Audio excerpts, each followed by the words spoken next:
चलिए आज इस बहुत ही पेचीदा मसले की तह तक चलते हैं। बात है 28 फरवरी 2026 की, जब एक ऐसा टकराव शुरू हुआ जिसके केंद्र में एक बहुत ही विस्फोटक सवाल खड़ा है।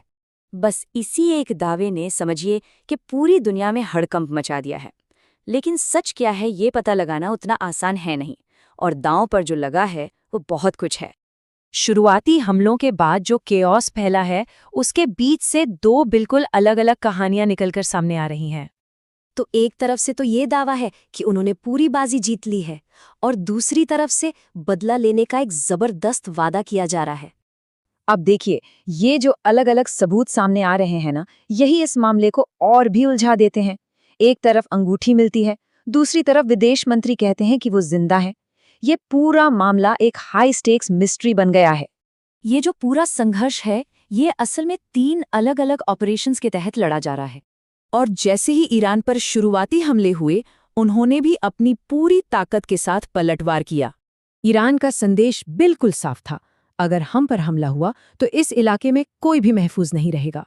लेकिन इन बड़ी-बड़ी रणनीतिक चालों के बीच जो आम लोगों को कीमत चुकानी पड़ रही है, वो दिल दहला देने वाली है। खबरें आ रही हैं कि दक्षिणी ईरान के मीनाब में एक स्कूल पर मिसाइल गिरी और उसमें 108 मासूम बच्चों की जान चली गई। और ये यही नहीं रुका, एक और घटना में एक महिला वॉलीबॉल टीम की 20 सदस्यों के भी मारे जाने की खबर है। ये बात ज़मीनी हकीकत को बिल्कुल साफ कर देती है। जो वॉर रूम्स में बैठकर फैसले लिए जाते हैं, ज़मीन पर उनकी असलियत कितनी भयानक होती है। ये जो क्षेत्रीय टकराव दिख रहा है ना, इसमें पूरी दुनिया की अर्थव्यवस्था को रोकने का दम है। ईरान के हाथ में एक बहुत बड़ा आर्थिक हथियार है, और उसने ये साफ कर दिया है कि वो इसका इस्तेमाल करने से हिचकिचाएगा नहीं। 2 करोड़, ये वो आंकड़ा है। रोजाना इतने बैरल कच्चा तेल स्ट्रेट ऑफ हॉर्मुज से गुजरता है, हर रोज। तो सोचिए, अगर ईरान ने इस रास्ते को बंद कर दिया तो क्या होगा?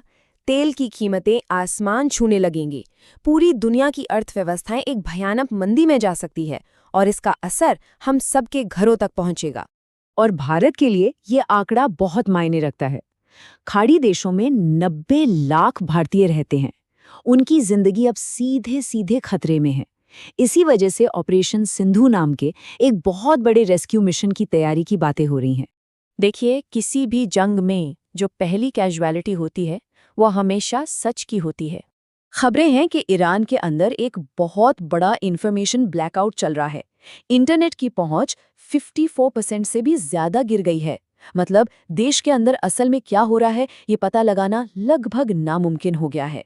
एक तरफ ये लड़ाई चल रही है, और दूसरी तरफ दुनिया की 2 महाशक्तियां चुपचाप सब कुछ देख रही हैं। लेकिन उनकी इस चुप्पी को कोई न्यूट्रलिटी नहीं मान रहा। एक्सपर्ट्स का कहना है कि ये दोनों बस सही मौके का इंतजार कर रहे हैं ताकि वो अपना अगला कदम उठा सकें।